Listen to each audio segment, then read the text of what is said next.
In yesterday's video, we wound our way through the Ashton missile silo to find the bottom floor of the sunken Sunstone Tower. After scaling the building to the roof, Ulysses again contacted us through Eddie, and it was then we learned the horrible truth about what happened at the Divide and our role in it. After Ulysses released Eddie, we saw flares shoot up from the ground below. It was the marked men, encamped in the ruins on the ground. We took the opportunity to snipe them all from this rooftop, so hopefully we've cleared most of them out, which should make our descent from the tower easier. I realize I could have detonated many of these nuclear warheads to kill some of the marked men, but I didn't want to risk blowing around any loot that might be down there. Instead, we'll detonate all of these after we fully explore the ruins. From here we can take in the landscape. We see that we are inside one of those deep ravines, those scars of the Divide that we saw from a distance upon first finding the canyon wreckage. When the explosions happened underground, the earth opened up and swallowed the skyscrapers and other ruins above ground. We now have to wind our way through this rubble to try and find Ulysses. We find Ulysses Mark on the canyon wall to the north. From here we can climb down some scaffolding. But what was that? Did you see it? It didn't look like any of the marked men. I've already killed them. Could that have been Ulysses? Is he stalking me? I waited for a while and he never came out the other side. He just disappeared. Nothing left to do but move forward. This leads to a hole in the Sunstone Tower. Inside we see a staircase going down, and off to the southeast, another rubble ramp leading to another building. Following this across, we see Ulysses' blue stamp. And moving into the ruined room, we find Ulysses' log Y1723 lying on a desk. The white legs meant to show respect, bribe me for Kaiser's favor, echoing mannerisms and words. Showed them tech caches, taught them the workings of chamber and powder, spoke of Kaiser's pride in those that used such things. Lies. And then they tried to honor me, not the Legion. They brought me before the campfire one night, showed me how they changed themselves, how they wore their hair now. It was like my entire dead tribe in the firelight, teeth grinning red in the dark, eager corpses, blood-covered ghosts. They had taken my braids, the way of the twisted hairs, as if it showed they were like me, of me, while every knot in their braids spoke of raping, violence, and ignorance of what the knots meant. They thought to show respect, defiled it, lost myself in trying to read the braids they wove. When I remembered, they had put no meaning in it. They had no history of what it meant. They didn't even know the insult in the twists, knots. And dry wells came rushing back. The white legs circled like that. It was like looking at the dead of my tribe, reborn as ghosts, hateful, hungry, bowing to Kaiser. Another history, gone, carried by me alone. So that was the way they tried to repay him. He must have thick braids, belonging to a tribe called the Twisted Hairs. This explains why the white legs we met in Zion Canyon all had braided hair. This event shook Ulysses, reminded him what Caesar and the Legion did to his tribe. By absorbing it, the Legion destroyed it. All those memories, all that history gone. Now Ulysses is the only one left who carries their tradition in his hair. But Dry Wells, what was the Dry Wells? Was that his home? The birthplace of his tribe? After looting an average locked wall safe and 2 ammunition canisters in the corner, we can step out onto another catwalk. Here we find MREs on the ground and a duffel bag. We see more ruined buildings off in the darkness, but we find no way to move forward. So instead, we can retrace our steps and go down the metal staircase in the floor of the adjacent room. At the bottom, we pass through a few more ruined rooms, but as we try to leave, Eddie plays back a memory. Dad! Hey, Dad! Check out this robot I found! Careful, Tommy. I've never seen a robot like that before. It might be dangerous. He's not dangerous. Look, he's hurt. Can we take him home, Dad? Maybe Mom can fix him. I don't know, son. What if someone comes looking for it? Please? He looks so lonely. Maybe if Mom fixes him, he can help her out around the garage. All right, boy. But if he breaks anything, it's coming out of your allowance. Yay! He'll be just like Ralphie. Only this one's not a toy. Where did this happen? Illinois? So that's where you got that plate. Well, the other you, I mean. What's a Chicago? Sounds like that kid was pretty fond of you. Why did you leave? You gave that up to continue Whitley's mission? Was it worth it? You still haven't made it to Navarro yet. Come on, Eddie. Let's go. In this ruin, we can loot a Nuka-Cola machine, and in a nearby desk, we find a locksmith's reader. In a locked filing cabinet, we find true police stories and Lad's life. After looting a refrigerator and a few more containers, we can leave this building by the scaffolding to the southwest. On the way down, we can start to loot the marked men whom we killed while sniping from the rooftop. On the bottom floor, we find 2 more ammunition containers, and if we move to the rubble in the basement, we find a military shipping crate and a duffel bag. When done, we can finally exit Sunstone Tower. Moving west, we see a bunch of signs on the ground, one of which is Evert's. We remember that this sign was made by Zapp's Neon Signs in New Vegas. I guess Evert's must have had a franchise location all the way here in the Divide. We can then head to one of the marked men campfires, but we gotta be careful. Satchel charges line the ground, but I was paying attention and I didn't even see it. As soon as we set off that explosive, we get attacked by the marked men from the nearby rooftops.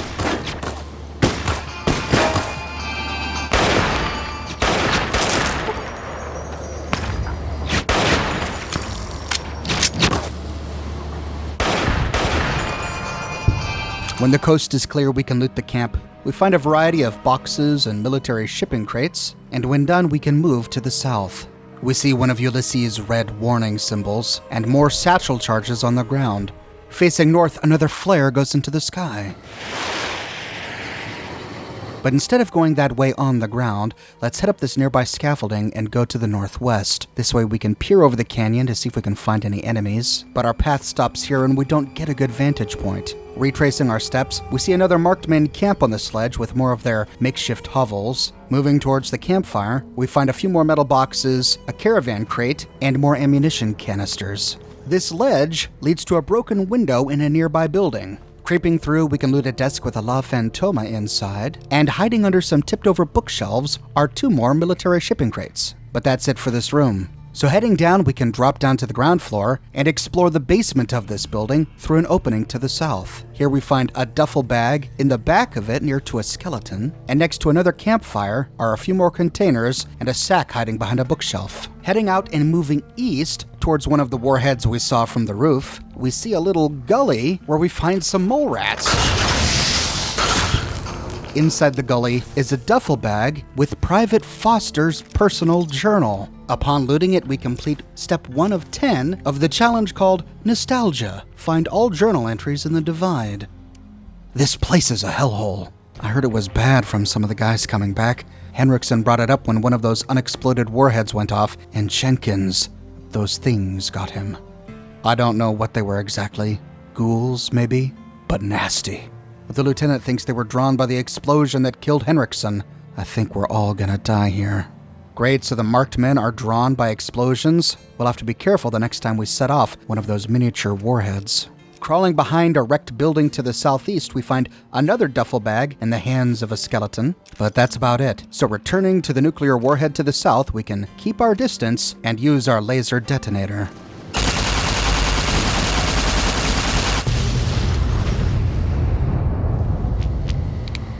Detonating this one reveals a tube. Inside the tube, we find another skeleton clutching another duffel bag, and inside the duffel bag, we find 100 caps. Moving back towards that first marked men camp, we can detonate the warhead.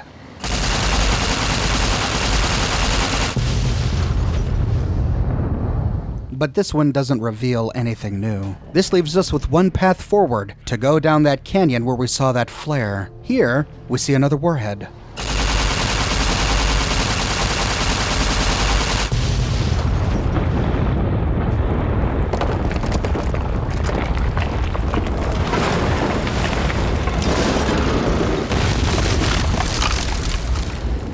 Detonating this one weakens a nearby skyscraper, and it crumbles into the canyon, blocking our way. Our quest log updates we now have to travel through the nearby caves to get around the collapsed building. Moving through the canyon, we come out the other side to find more marked men inhabiting the nearby ruins.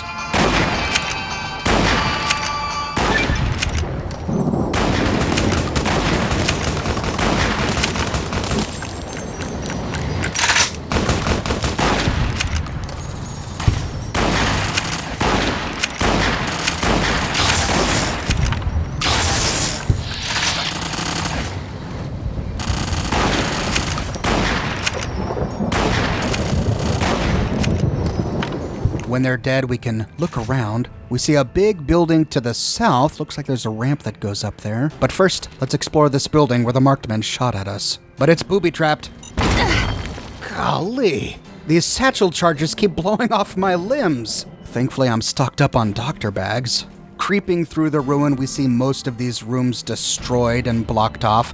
We do find a staircase, though, that leads up to the next floor. Here we can loot the corpses of the marked men we killed just a moment ago. Turning west down a hallway, we find a few filing cabinets, and behind one, the next Ralphie poster. We're well on our way to completing the Feel Like a Kid Again challenge. In the doorway of a closet, we find some steady, next to a first aid kit, and 2 more boxes. Turning around, we can go out to that ledge overlooking the canyon. Here we find a refrigerator to loot, and inside the oven, a wasteland omelet. Strange to find this here, as this is the signature dish crafted by Jas Wilkins' Aunt Rose. We met her in the mining town of Sloan. It's made with Deathclaw eggs. Going back in the building, we can then turn east, where we find a stash of ammo canisters and a duffel bag behind a ruined bed. Heading out and turning northwest, we see that this room is collapsed. It leads to a little earthen path lined with more satchel charges.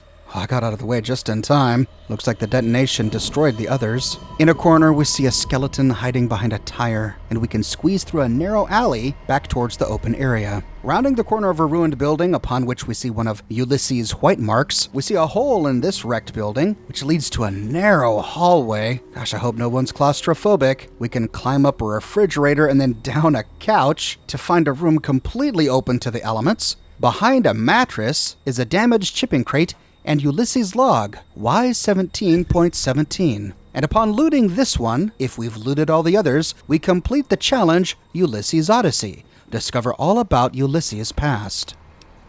Have you ever wanted to speak to history? Just to know the why of it? I don't. Not any longer.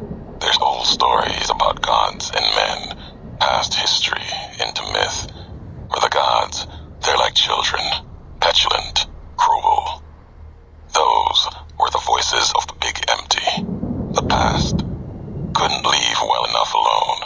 Had to ask the why of it. Their answers were madness and power stronger than me. Would take 100 Elishas.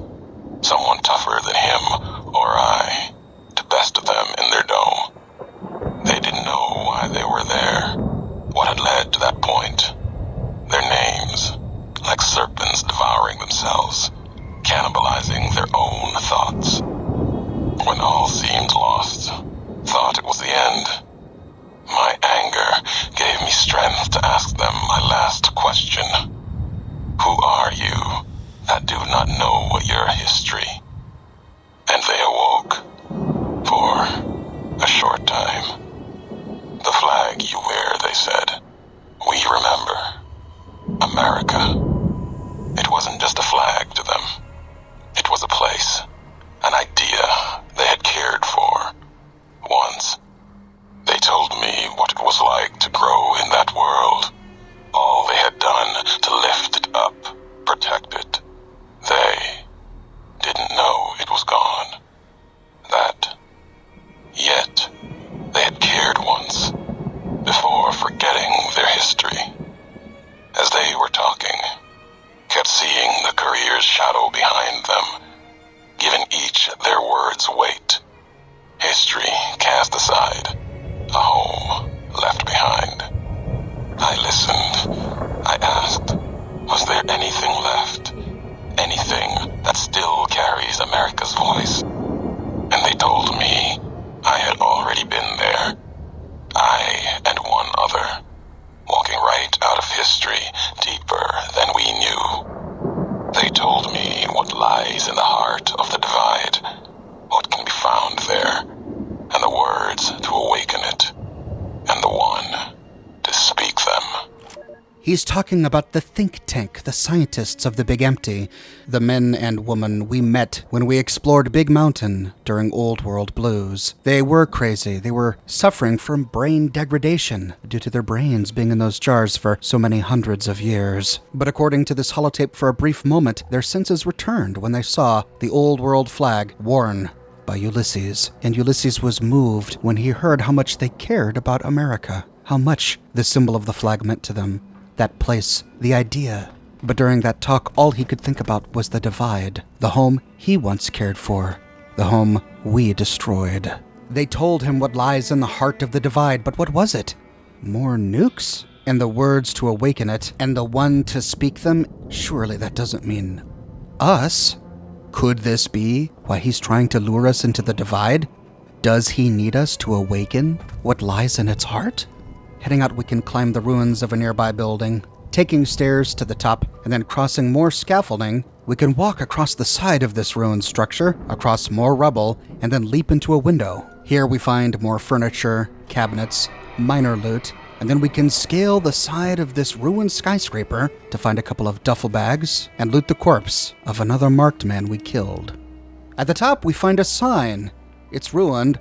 World's something edge. Sports edge? Shopping edge? From the tip of this ruined sign, we can look northeast to see another warhead, blocking what appears to be a cave entrance. That must be the cave we need to enter to move around the skyscraper that fell into the canyon. There is also another warhead in the rubble directly beneath this sign. Seeing as how we've almost explored everything here, we'll go ahead and detonate this warhead.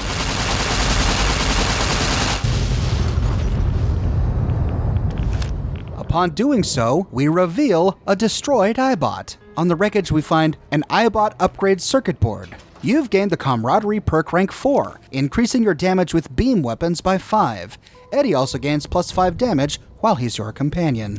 Before detonating the warhead blocking the cave entrance, we'll explore the big ruined building in the side of the canyon. To get there, we head southeast. Behind the ruins of a wall, we find 3 ammo canisters and a first aid kit, and then we can scale this wall, which leads to a rocky ledge. We can go southwest or east. Let's try going east for now. Walking across a bunch of ruined signs, we don't find anything, just a really good view. So turning around, we can scale some scaffolding, leading to a window of the ruined building. Here we discover the 3rd Street Municipal Building. Here we can loot a few containers, and in the northwest, we find a terminal. And upon getting close to it, if we have the Wild Wasteland perk, we activate it.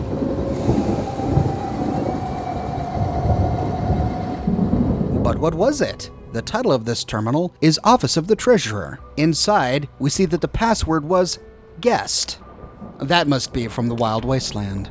Here we find 3 entries. The first is the Treasurer's Report. Somebody from the political office should keep an eye on those guys down at the water treatment plant. That's the 3rd request for extra funds I've had to deny this month. Do they think we're made of money? I swear, it's like they want the communists to win. I don't know, if water treatment is asking for money, that's kind of important. Unless you want to drink irradiated water. In the next one, inter-office email. Attention all base personnel. Do not engage the protesters outside the construction zone. I know. The presence of those freedom-loving no-goodniks fills my brain with the white-hot rage of capitalist justice. But the political office has something planned for them, and you mooks better not screw it up. Commander Devlin. So there were protesters outside this base in pre-war America. I wonder what they were protesting. In the final note, memo from Commander Devlin. Attention all base personnel, we will soon play host to one of the greatest American patriots of our day, General Wellesley himself. For those of you whose family trees don't fork, I think that's an incest joke, the General is Chief Liaison Officer to the Big Mountain Research Facility. He and his team are paying us a visit to collect our guests and take them someplace where they can do some good for their country beyond stinking of patchouli and shooting the LSD. Commander Devlin. Well, wait a minute, you don't shoot LSD, do you? I always thought it was an under-the-tongue sort of thing. Was he talking about the hippie protesters? If so, does that mean that the scientists from the Big Empty rounded them up? Because if that's true, then we know what they did to them. They likely experimented on them, possibly put them in detainment camps. Behind a bookshelf, we find a duffel bag and 2 first aid kits, and then we can walk northwest out a window across some scaffolding to find a sewer grate to the municipal sewers. Inside, we walk down a long tunnel filled with muck and rock, and on the other side, we find tunnelers.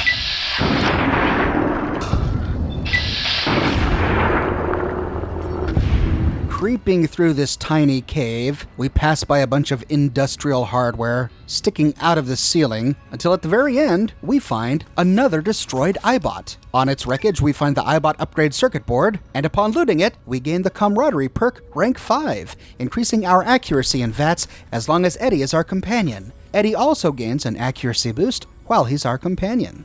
This is the final one, and if we've collected all 5, we get the achievement Educated. We can continue up to the east and out the tube. This brings us to another ruined skyscraper overlooking the divide. And here, lying on the ground near an eastern window, we find the corpse of another member of the NCR Riot Control. On his body is the elite Riot gear and helmet. This suit is an improvement over the advanced Riot gear. The suit has a DT of 22 compared to the advanced Riot gear's 21. It has higher HP, meaning it degrades more slowly, and has +5 to critical chance, +10 to guns, and +1 to charisma. This is one of only 4 pieces of equipment that grant a bonus to critical chance, and it also weighs less, weighing only 23 pounds, less than all of the other suits. This is another handsome suit of armor. It looks similar to the others, but with some minor differences. It also has the number 100 on the throat guard, and like the advanced suit, has green combat armor on the forearms and shoulders. But this one also has green combat armor on the kneecaps, and gone are the white stripes. Beneath the jacket, this suit has 2 belts of ammunition and a canteen hanging from the belt. The helmet has a whopping DT of 6, which is amazing for medium armor, and it gives us the effects of sneak sight, +5 to speech, and +2 to perception. This suit of armor is more valuable than any other suit in the game. The armor itself is worth 12,500 caps, and the helmet, when fully repaired, is worth 1,500. The helmet is handsome but lacks many of the markings that the other 2 had. No white stripes, no badge on the front, but lots of wear and tear and scratches. Behind him, we find a Nuka-Cola machine and another skeleton crushed beneath it. In the back of this building, we find a number of containers. There's a desk labeled the physician's desk. Inside, we find a doctor's bag and 2 today's physicians, and underneath it, we find a copy of Lying Congressional Style. Interesting reading material for a physician. I wonder if Obsidian is trying to say something about doctors here. In the corner, we find a duffel bag, and on the nearby wall, we find the Next Ralphie poster. But this room is a dead end, so we need to retrace our steps back through the tunnel, back through the cave, out to the divide, and then climb down from the ruined building. This leaves only one path left, but to travel it, we need to destroy the warhead blocking the cave.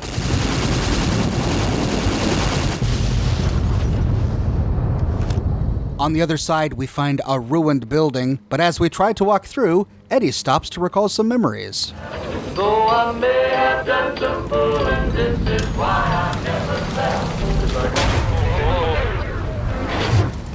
We recognize this from the 2010 E3 trailer to Fallout New Vegas. In that trailer, we see Ed E. traveling along the road, and we now realize that he's on his way to Navarro. But he gets shot twice. This is how he got damaged, until we repaired him when we found him in the Mojave Express at Prim. What was that? We can pass a guns check to say, that was a 308 round, probably hand-loaded. That would have destroyed most robots your size. We can then pass a 50 repair check to say, sounds like they blew out your primary stabilizing jets. I can't believe you kept going after that. Well, that sounded bad. Raiders, huh? Amateurs. I'd have tracked you down and salvaged you for scrap. You're lucky you got away from them. They would have sold you for scrap in a heartbeat. No time to talk, Eddie. I don't like the look of this place. We should keep moving. Heading into the building, we see multiple ruined floors above us. The kitchen leads to a hallway, and we see Ulysses' red warning mark at the end of it. Crouching down and moving around the corner slowly, we see that this room opens out to a cave. As we loot ammunition canisters nearby, we discover the Cave of Abaddon. Abaddon is a Hebrew word used in the Bible to refer to a bottomless pit of the Hebrew angel of death.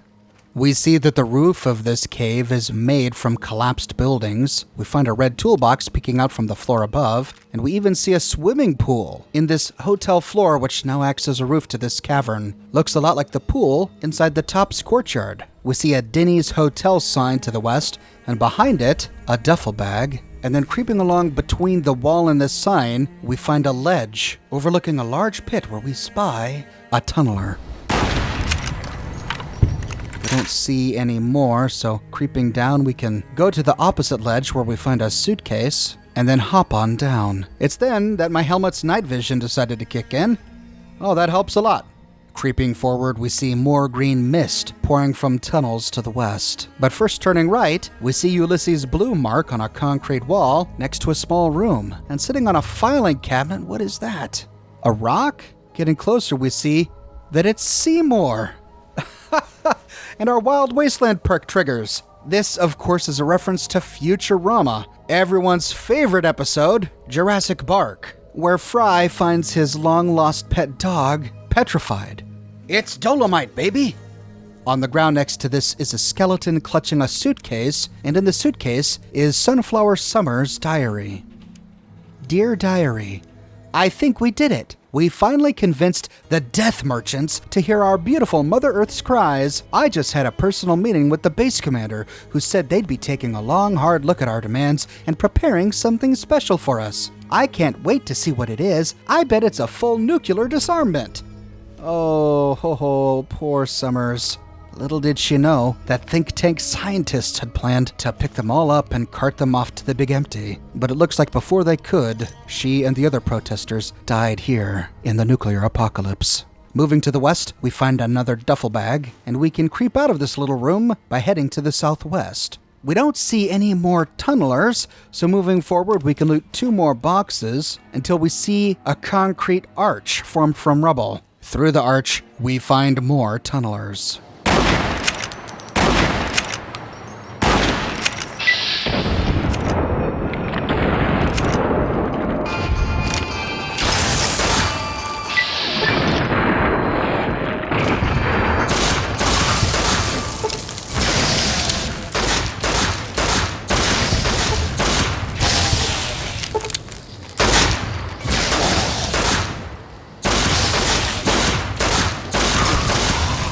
Heading through the arch, we can keep close to these ruined walls for cover, and it's just then that a tunneler comes around the corner. With their friend's death, more tunnelers emerge from their tunnels. Ah! It's a tunneler queen!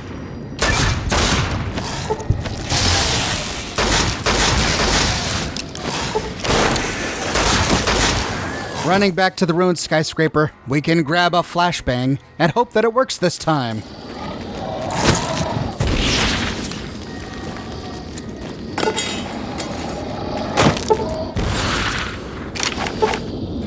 And boy, did it work! It gave us all the time we needed to kill these tunnelers one by one.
but it pushed us all the way back out to the canyon. Heading back to the cave of Abaddon, we can again go through that concrete arch to kill any remaining tunnelers.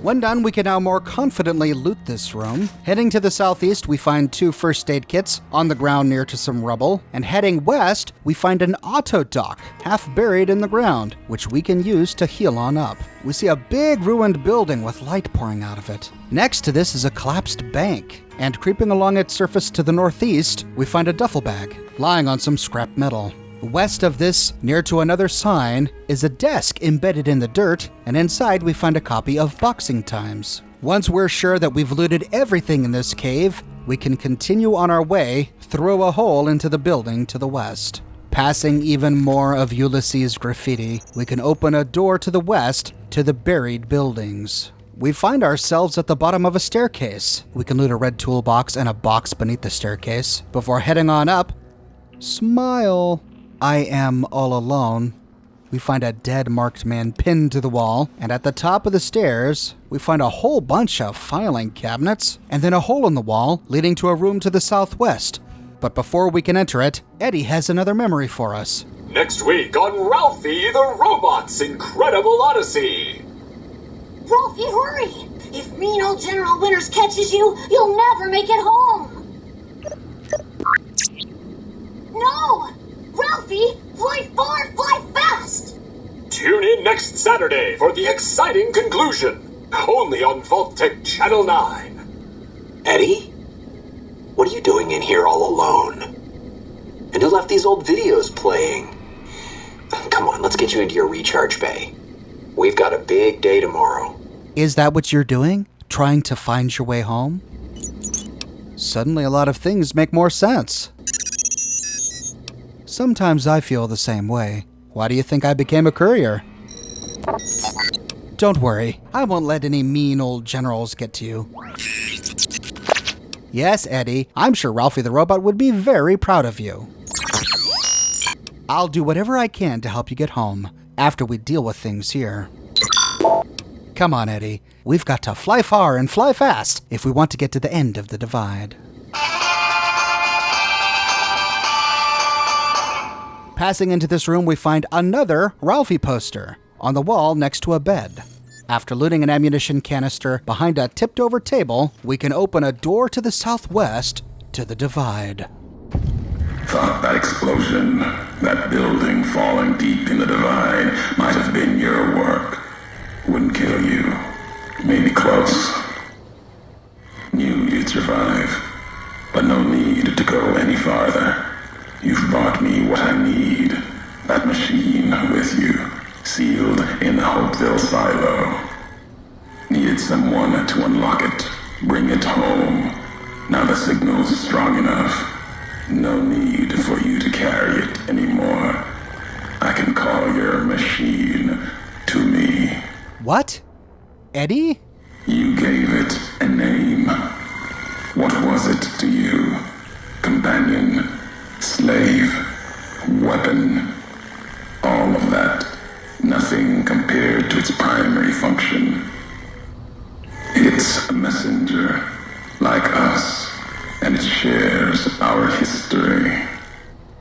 If you feel its loss, remember, you could have turned away at any time, gone back home, and none of this would have happened. But you had to make one last delivery, and that's why I knew you'd come, courier. Couldn't stay away. It's who you are. You're not taking Eddie from me. The machine you brought is mine now. It's coming home.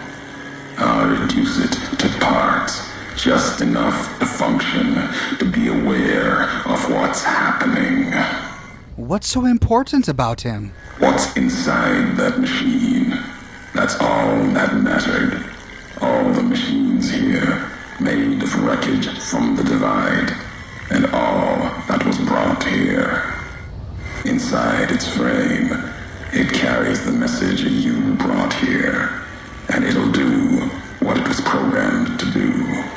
Whatever it can to get home. The giants here will listen to it. I'll bring the divide to your home, your nation. Let its flag burn, just like you let the divide burn. Big Mountain Access Code, Ulysses.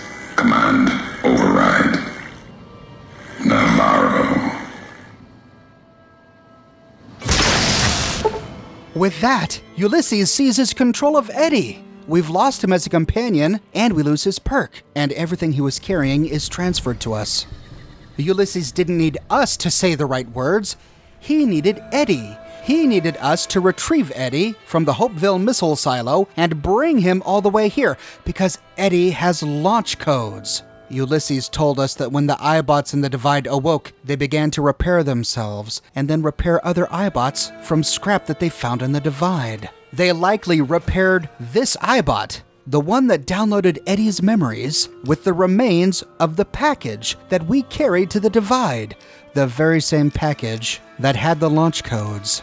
We just carried another package with nuclear launch codes to the Divide, and we handed them over to Ulysses. Ulysses, the man who hates the bear and the bull. The man who will use these nukes to what? Nuke the Mojave? Vegas? The fort?